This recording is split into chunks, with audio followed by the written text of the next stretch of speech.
어머님 좀 내쫓았으면 좋겠어. 하루도 같이 못 있겠어. 왜? 무슨 일이야? 시어머니가 또 오셨어. 산후조리 도와준다고. 아이고, 그럼 좋은 거 아니야? 도움이 되잖아. 무슨 도움이야. 간섭만 하시고 자기 방식대로만 하려고 하시는데 내가 신생아 키우는 것도 스트레스인데 눈치까지 봐야 하니까 미치겠어. 그래도 시어머니인데. 엄마, 몰라서 그래. 하루 종일 아기 안아보려고 하시고 내가 하는 것마다 이래라 저래라 하시고 어제는 내가 분유 타는 것도 물이 너무 뜨겁다. 너무 차갑다 하면서 계속 간섭하시더라고. 참아야지. 뭐 어떡해.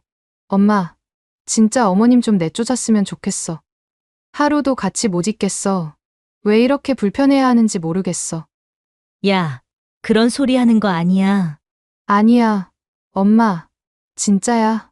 어제는 내가 아기 재우고 있는데 갑자기 들어와서 이불이 너무 두껍다면서 빼시더라고. 그래서 애가 깨서 2시간 동안 울었어. 그리고 내가 만든 미역국은 염분이 많다고 하시면서 안 드시고 당신이 끓인 걸로 바꿔 드시라고 하시고 정말 기가 막혀. 시어머니가 그렇게 까다로우시니? 까다로운 게 아니라 모든 걸 본인 방식대로 하려고 하셔. 나는 그냥 애 낳는 기계인 줄 아시나 봐. 내 의견은 하나도 안 들으시고. 너도 좀 이해해봐. 손자가 태어나서 기쁘시니까 그러시는 거 아니겠어? 기쁘신 건 알겠는데 왜 나를 이렇게 힘들게 하셔야 해? 정말 스트레스 받아서 모유도 안 나올 것 같아.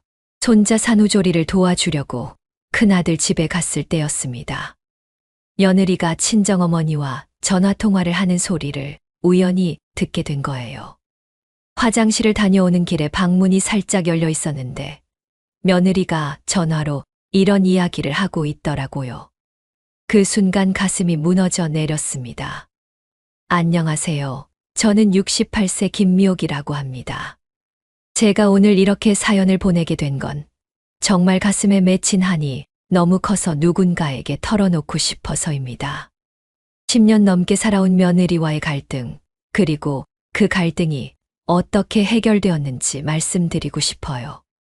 본격적인 이야기 시작 전에 구독과 좋아요 눌러주시면 저에게 큰 힘이 됩니다. 그럼 시작하겠습니다. 저는 평생 농사를 지으며 살아왔습니다. 남편과 함께 손에 흙을 묻히며 자식들을 키웠죠. 아들 둘을 두었는데 큰아들은 서울에서 직장 생활을 하고 있고 둘째 아들은 집 근처에서 작은 사업을 하고 있습니다. 오늘 이야기할 주인공은 큰아들의 아내, 그러니까 제 큰며느리입니다. 큰며느리와의 인연은 10년 전으로 거슬러 올라갑니다. 아들이 대학을 졸업하고 직장을 잡자마자 데려온 여자였어요. 처음 만났을 때만 해도 예의 바르고 차분해 보여서 좋은 인상을 받았습니다. 서울 태생이라 그런지 말투도 부드럽고 옷차림도 단정했죠. 아들이 좋은 사람을 만났구나 싶어서 기뻤습니다. 결혼 준비 과정에서도 별다른 문제는 없었어요. 물론 시골에서 서울로 시집 가는 게 아니라 서울 처녀가 시골로 시집 오는 거라 조금 걱정은 됐지만요. 하지만 며느리가 워낙 조용하고 순종적으로 보여서 별 문제 없을 거라 생각했습니다. 결혼식도 무사히 치렀고 신혼살림도 서울에서 시작했죠. 처음 몇 년은 정말 괜찮았어요. 명절 때면 꼬박꼬박 내려와서 차례도 지내고 제가 준비한 음식도 맛있다며 잘 먹었습니다. 아들도 행복해 보였고 며느리도 나름대로 시댁 식구들과 잘 지내려고 노력하는 것 같았어요. 그때만 해도 저는 정말 좋은 며느리를 얻었다고 생각했습니다. 문제는 손자가 태어나면서부터 시작됐어요. 첫 손자가 태어났을 때 저는 정말 기뻤습니다. 산후조리를 도와주러 서울로 올라갔죠. 그런데 며느리의 태도가 조금씩 달라지기 시작했어요. 제가 손자를 안으려고 하면 아직 면역력이 약해서라며 핑계를 대더군요.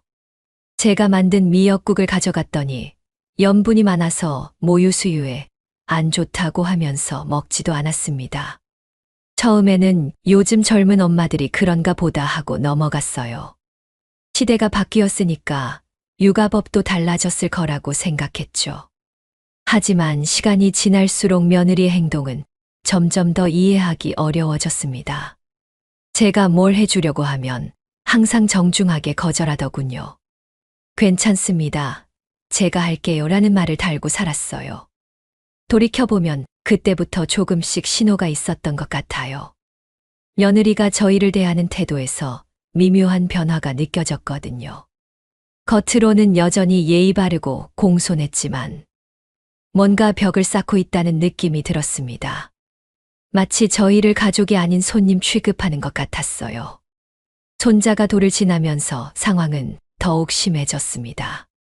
명절 때 내려와도 하루 이틀 머물다가 금세 올라가 버리더군요.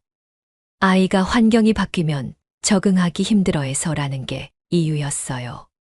그럼 그렇다 치고, 그럼 저희가 서울로 올라가서 손자를 보면 되겠다 싶었어. 연락해보면 요즘 너무 바빠서라며 계속 미루더라고요. 아들에게 물어봐도 시원한 답을 주지 않았어요. 엄마, 아이 키우느라 힘드니까 이해해 주세요 라고만 하더군요. 며느리 편만 드는 것 같아서 속상했지만 그래도 참았습니다. 어쨌든 제 아들이 선택한 사람이고 손자의 엄마니까요. 그런데 둘째 손자가 태어나면서 상황은 더욱 악화됐어요. 이번에는 산후조리원에서 한 달을 보내더니 집으로 와서도 저희에게 연락조차 제대로 하지 않았습니다. 손자가 태어났다는 소식도 아들을 통해서 뒤늦게 들었어요. 제가 축하 인사라도 하려고 전화했더니 지금 신생아라서 면회는 어려울 것 같다고 하더군요. 정말 화가 났어요. 아무리 요즘 세상이 바뀌었다고 해도 할머니가 손자 얼굴 한번 보는 것도 안 된다는 게 말이 됩니까? 하지만 꾹 참았습니다.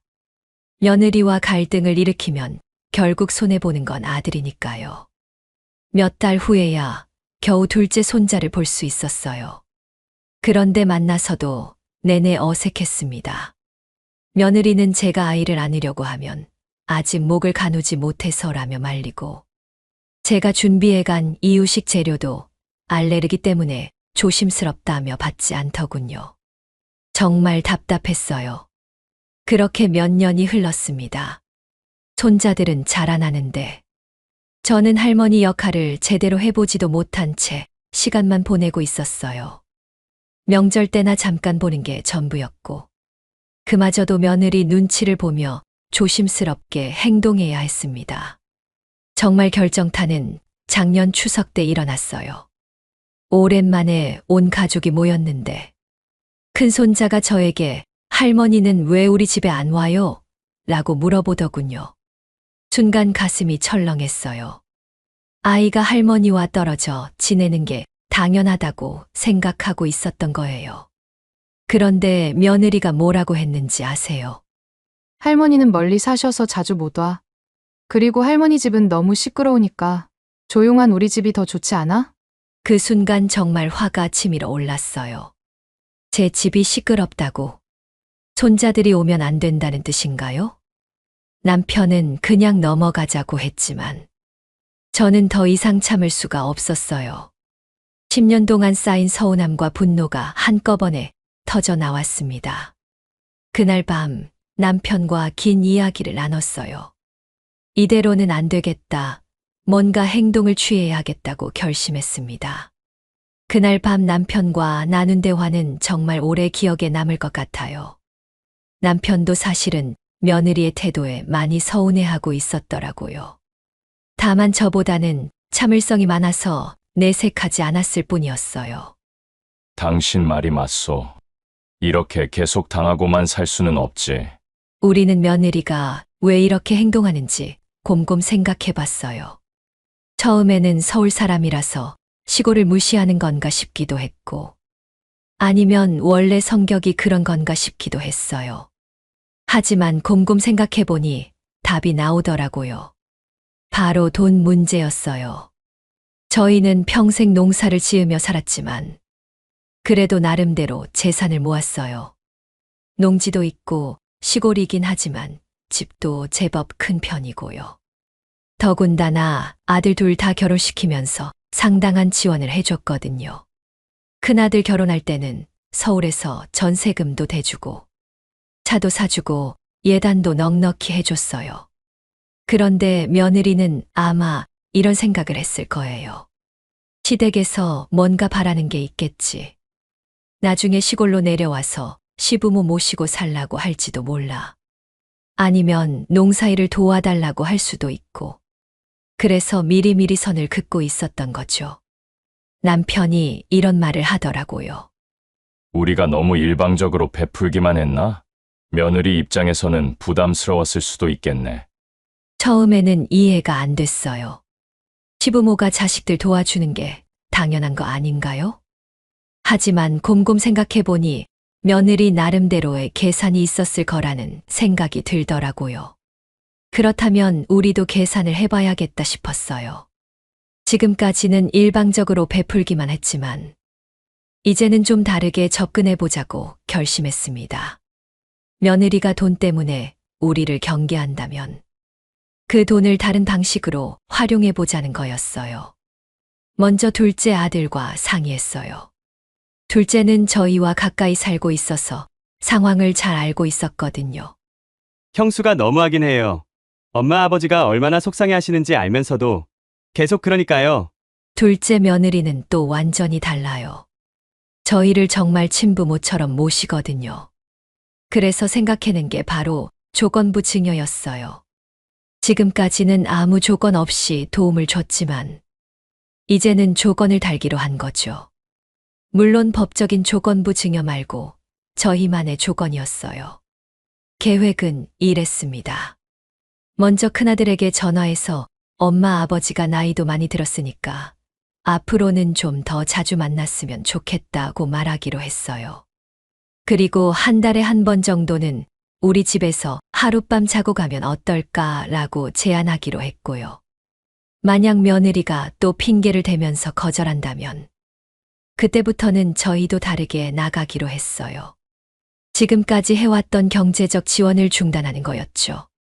손자들 용돈, 명절 세뱃돈, 가끔씩 보내던 생활비, 그런 것들 말이에요.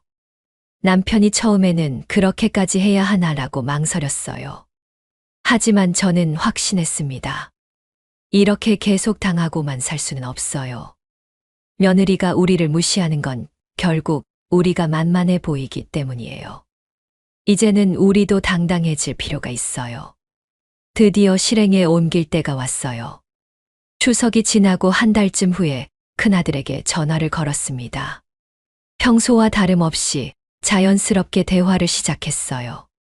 아들아, 요즘 어떻게 지내니? 손자들은 건강하고? 네. 엄마, 다들 잘 지내고 있어요. 큰애는 이제 초등학교 3학년이 됐고, 작은애도 유치원 잘 다니고 있어요. 그래, 다행이다. 그런데 말이야, 엄마 아버지가 나이도 이제 70에 가까워지니까 말이다. 앞으로는 좀 더 자주 봤으면 좋겠어. 한 달에 한 번 정도는 우리 집에 와서 하룻밤 자고 가면 어떨까? 전화기 너머로 아들이 잠시 당황하는 기색이 느껴졌어요. 아마 며느리와 상의해야겠다는 생각을 했을 거예요. 엄마, 그게 아이들이 있어서 쉽지가 않을 것 같은데요. 그리고 아이들이 환경이 바뀌면 잘 못 자기도 하고.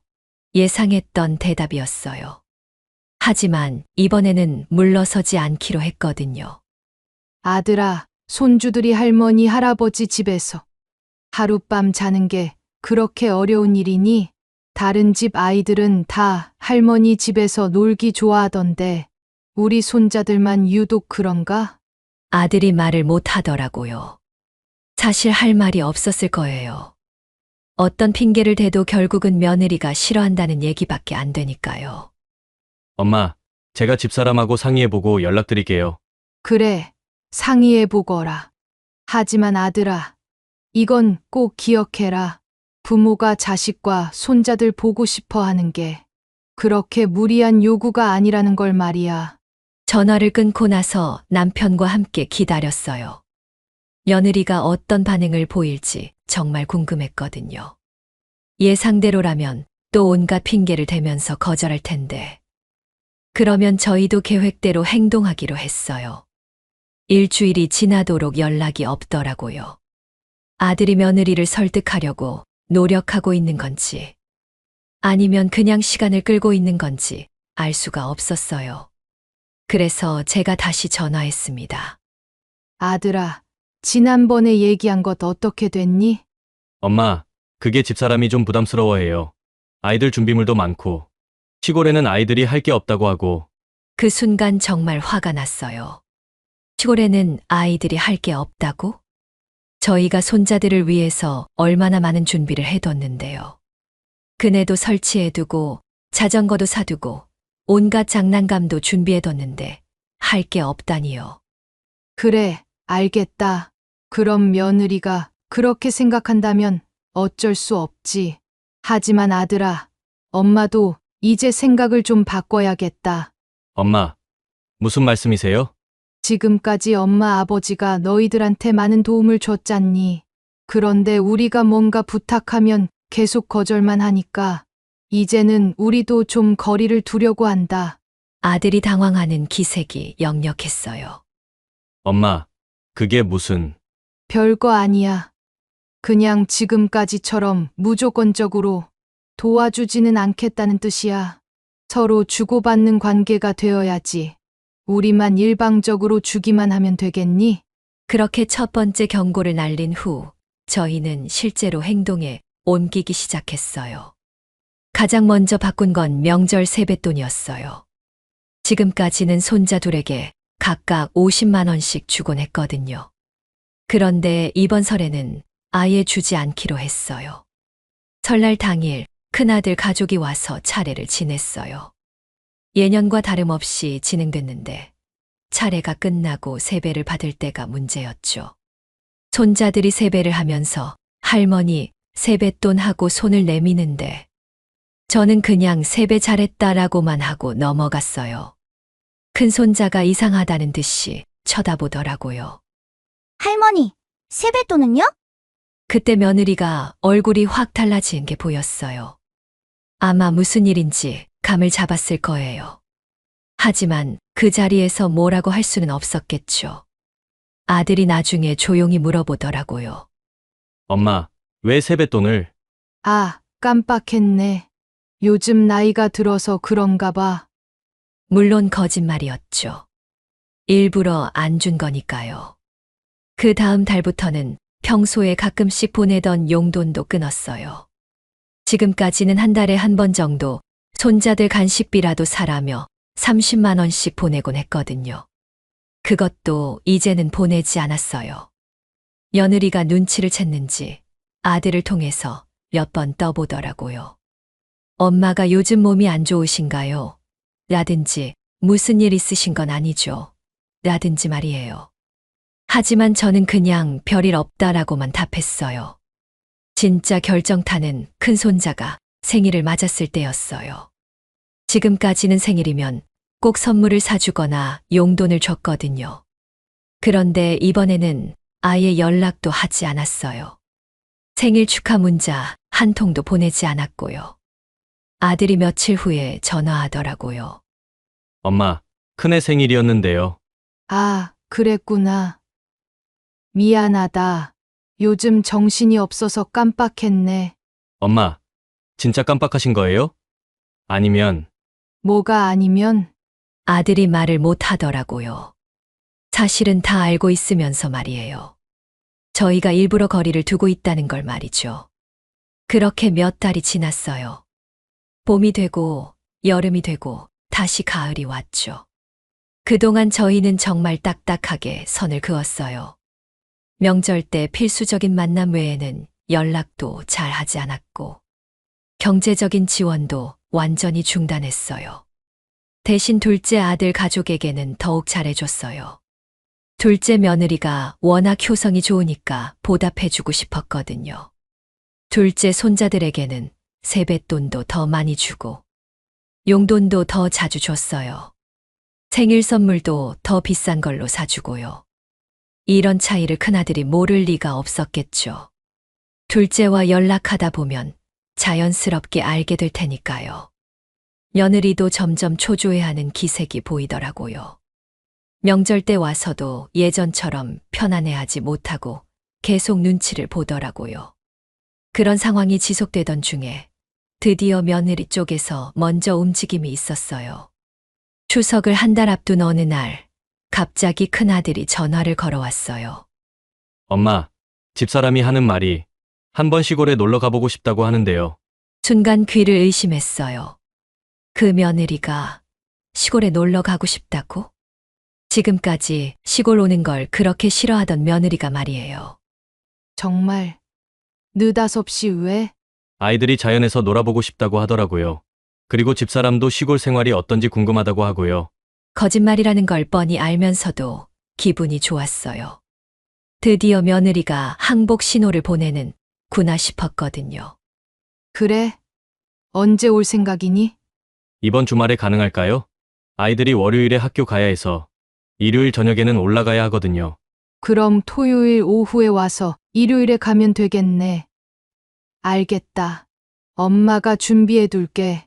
전화를 끊고 나서 남편과 함께 정말 기뻤어요. 당신 작전이 통했네. 남편이 웃으면서 말하더라고요. 하지만 저는 아직 완전히 승리했다고 생각하지 않았어요. 며느리가 진심으로 변한 건지, 아니면 그냥 경제적인 지원이 끊어져서 어쩔 수 없이 오는 건지 확인해 봐야 했거든요. 그래서 이번 방문을 테스트 삼아 지켜보기로 했어요. 며느리가 정말 마음을 바꿨는지, 아니면 그냥 형식적으로 오는 건지 말이에요. 토요일 오후 큰아들 가족이 도착했어요. 차에서 내리는 며느리의 표정을 유심히 봤는데 예전과는 확실히 달랐어요. 좀 더 조심스럽고 겸손해 보였거든요. 아이들은 오랜만에 할머니 집에 와서 신나하는 모습이었고요. 어머님, 안녕하세요. 오랜만에 놀러 왔어요. 며느리가 인사를 하는 목소리도 예전보다 훨씬 부드러웠어요. 뭔가 달라졌다는 걸 직감할 수 있었죠. 저녁 준비를 하는데 며느리가 갑자기 제가 도와드릴까요? 라고 하더라고요. 지금까지 한 번도 부엌일을 도와준다고 한 적이 없었는데 말이에요. 그래서 괜찮다라고 했더니 그래도 제가 해야죠 라면서 부엌으로 들어오더군요. 처음에는 어색했어요. 10년 만에 며느리와 함께 부엌에서 일하는 거니까요. 하지만 며느리가 생각보다 적극적으로 도와주더라고요. 설거지도 하고 반찬도 나르고요. 저녁을 먹으면서도 며느리의 태도는 계속 달랐어요. 제가 만든 음식을 정말 맛있다라며 칭찬하고, 아이들에게도 할머니가 만들어주신 거니까 많이 먹어라고 하더군요. 예전에는 아이들이 많이 먹으면 너무 많이 먹지 마라고 말리곤 했는데 말이에요. 그날 밤이 정말 중요한 시험대였어요. 며느리가 과연 우리 집에서 편안하게 잘 수 있을까 하는 게 궁금했거든요. 지금까지는 하룻밤 자고 가는 것도 그렇게 싫어했는데 말이에요. 손자들을 재우고 나서 며느리와 둘이서 이야기할 기회가 생겼어요. 아들은 아버지와 바깥에 나가서 담배를 피우고 있었거든요. 며느리야, 그동안 어떻게 지냈니? 네, 어머님, 잘 지냈어요. 그런데 어머님, 제가 그동안 너무 철없이 행동했던 것 같아요.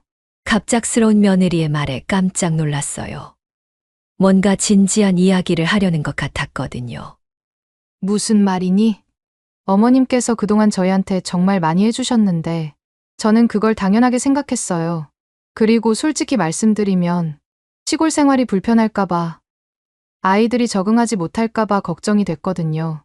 그래서 자꾸 핑계를 대면서 오지 않았던 거예요. 며느리가 이렇게 솔직하게 말하니까 저도 마음이 조금 누그러졌어요. 그래도 아직은 완전히 믿을 수는 없었지만요. 그래도 이해할 수 있어. 환경이 다르니까 불편할 수도 있지. 아니에요, 어머님. 와보니까 전혀 불편하지 않아요. 오히려 아이들이 너무 좋아하네요. 그동안 제가 너무 편견을 가지고 있었던 것 같아요. 정말 그런 것 같았어요. 손자들이 할아버지가 만들어주신 그네를 타면서 정말 즐거워하고 있었거든요. 서울에서는 절대 경험할 수 없는 것들이죠. 그리고 어머님, 죄송해요. 그동안 어머님 아버님이 얼마나 서운하셨을까 생각하니까 정말 죄스러워요. 며느리가 이렇게 고개를 숙이면서 사과하니까 10년 동안 쌓인 서운함이 조금씩 풀리는 느낌이었어요. 하지만 아직은 경계를 완전히 늦출 수는 없었어요. 혹시 이것도 연기일 수 있으니까요. 됐어. 이제라도 이렇게 와줘서 고마워. 그날 밤 며느리는 정말 우리 집에서 편안하게 잤어요. 중간에 일어나서 아이들 이불을 덮어주고 아침에는 일찍 일어나서 아침 준비도 도와줬어요. 정말 180도 달라진 모습이었죠.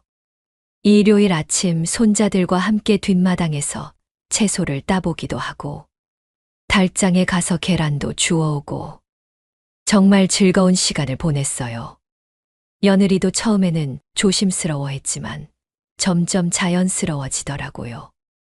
어머님, 이렇게 직접 기른 채소로 밥을 해 먹으니까 정말 맛있네요. 서울에서는 이런 걸 경험할 수가 없어요. 며느리의 이런 말들이 진심인지 궁금했지만 일단은 받아들이기로 했어요. 어쨌든 변화를 보이고 있으니까요. 일요일 저녁 며느리 가족이 서울로 돌아갈 시간이 됐어요. 차에 짐을 실으면서 며느리가 저에게 조용히 말하더라고요. 어머님, 다음에 또 와도 될까요? 아이들이 너무 좋아해서요. 그럼 언제든지 와라. 이제는 우리 집이 불편하지 않니? 전혀요. 오히려 아이들한테 정말 좋은 경험이 되는 것 같아요. 앞으로는 자주 올게요. 그렇게 며느리 가족이 돌아간 후 남편과 함께 그날을 정리해 봤어요. 며느리가 정말 변한 것 같긴 했지만 아직은 확신할 수 없었어요. 혹시 몇 번 와보고 다시 핑계를 대면서 안 올 수도 있잖아요. 일단 지켜보자. 이번 한 번으로는 확신할 수 없어. 남편이 말하더라고요. 저도 같은 생각이었어요. 그런데 정말 놀라운 일이 일어났어요.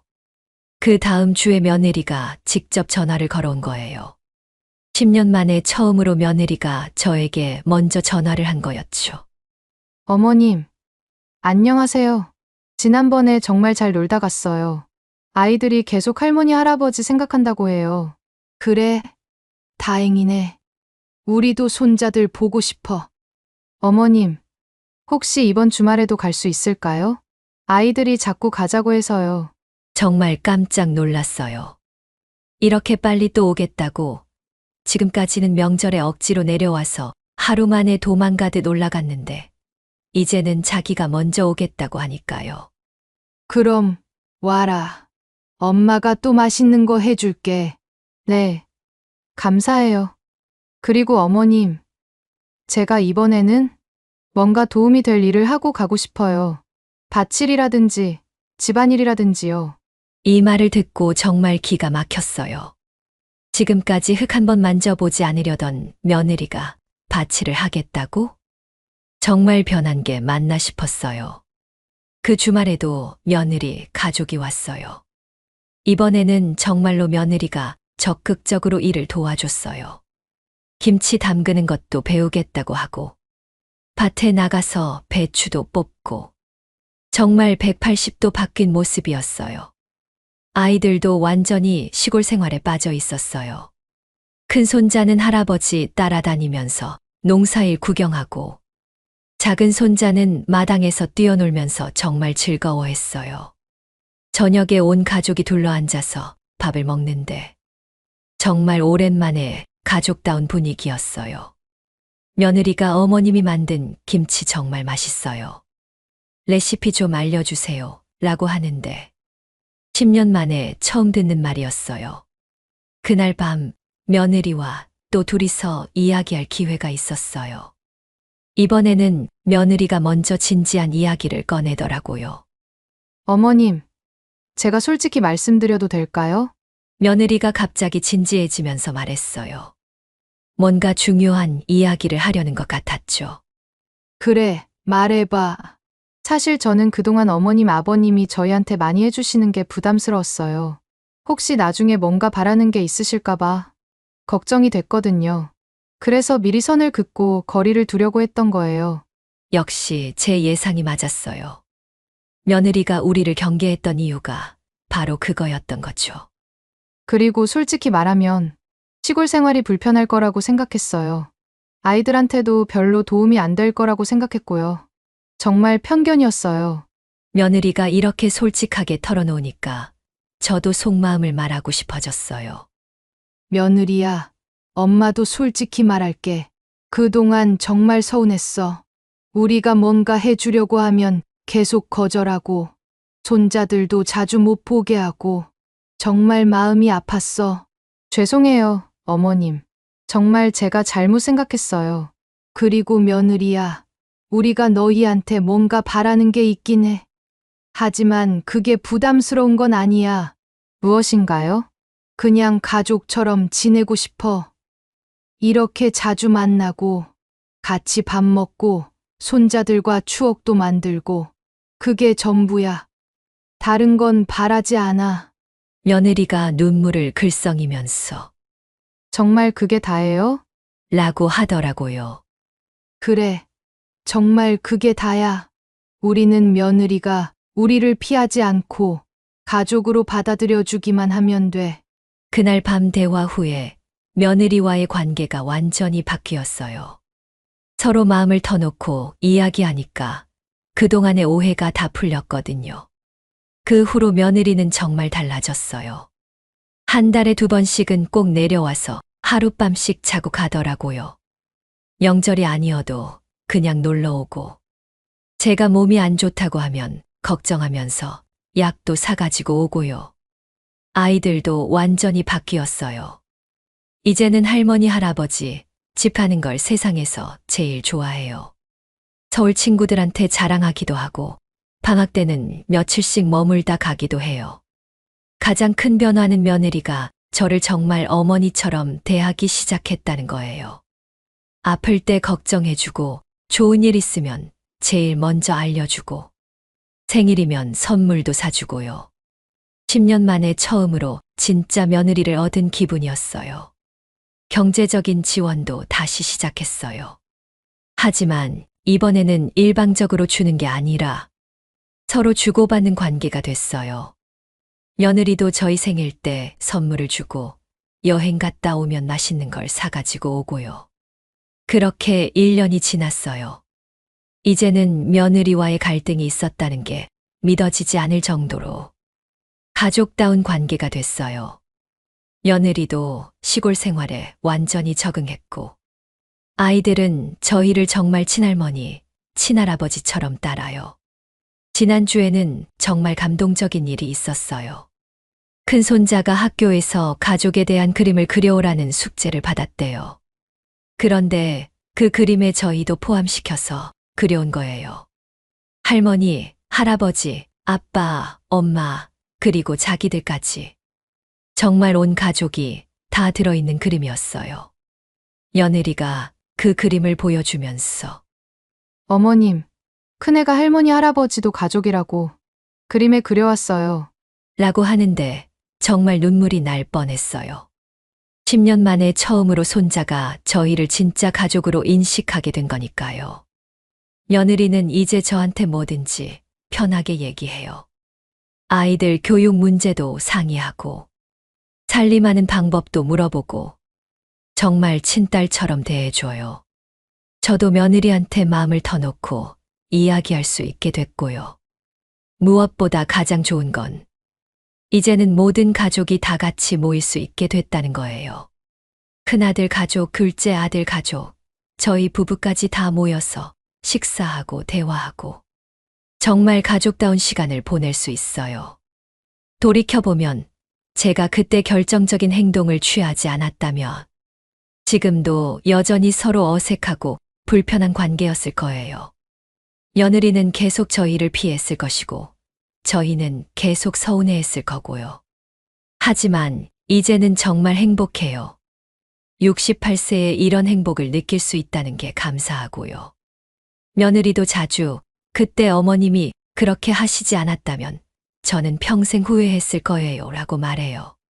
여러분, 가족 관계에서 가장 중요한 건 서로 솔직해지는 거예요. 그동안 저는 며느리를 배려한다고 생각했지만 사실은 그냥 눈치만 보고 있었던 거예요. 며느리도 저희를 배려한다고 생각했지만 사실은 그냥 피하기만 했던 거고요. 하지만 서로 마음을 터놓고 이야기하니까 모든 오해가 풀렸어요. 그리고 이제는 정말 가족다운 가족이 됐어요. 혹시 저처럼 며느리나 사위와의 관계 때문에 고민하시는 분들이 계시다면 용기를 내서 솔직하게 대화해 보세요. 물론 처음에는 어색하고 어려울 수 있어요. 하지만 그 어색함을 넘어서면 정말 아름다운 가족 관계를 만들 수 있어요. 저희 가족이 그 증거예요. 10년 동안 쌓인 갈등도 1년 만에 완전히 해결됐으니까요. 지금 이 순간도 며느리가 손자들과 함께 저희 집에 와 있어요. 정말 행복합니다. 저희 이야기는 여기까지입니다. 사연이 마음에 와닿았다면 구독과 좋아요 꼭 눌러주세요. 그리고 댓글로 여러분의 생각도 나눠주세요. 여러분의 앞날에 항상 행복과 건강이 함께하길 바랍니다. 사연 세상이었습니다. 감사합니다.